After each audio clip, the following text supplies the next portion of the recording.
we mentioned autonomous weapons a number of times.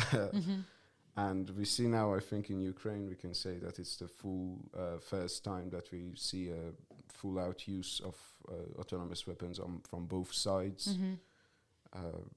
And for me, it has been interesting because at the beginning of the war, when the Ukrainian side started using the autonomous weapons, the media were relatively positively suited towards it.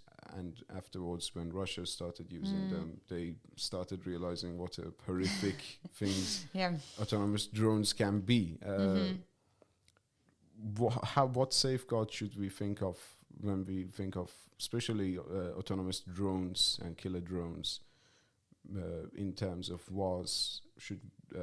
There are talks of creating systems that completely ban them or limit their uses.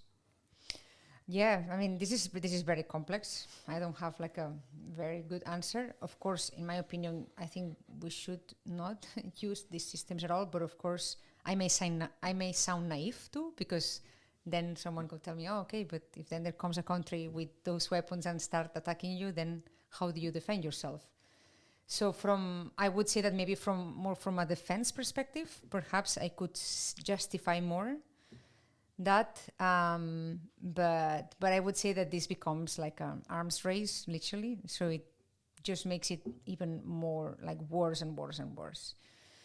So yeah, I may sound utopian or idealist, but of course I think in my opinion, this system should be out of the context, because like then it seems like then everything we talk about ethics, it's like it doesn't make any sense right here, because we are really not following any ethical protocols at all, because it's basically the intention of these systems is to create harm, right? And one of the main ethical principles is do no harm. So it becomes a very different ethics, which I'm not that familiar with. I would say, I read a little bit about the AI in use in the military, but it's a little bit out of my domain. So yeah, I don't have maybe like a lot of knowledge to talk about that in depth.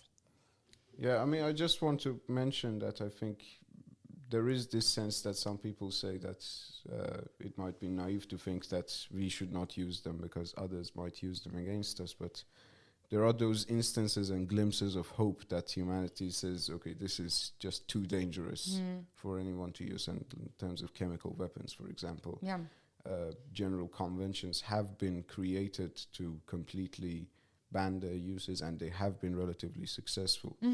So I think with consideration to how dangerous these systems can be, there is a possibility that we can create conventions in the long term to stop the use on a general basis of speaking from all sides. Then I will sign that.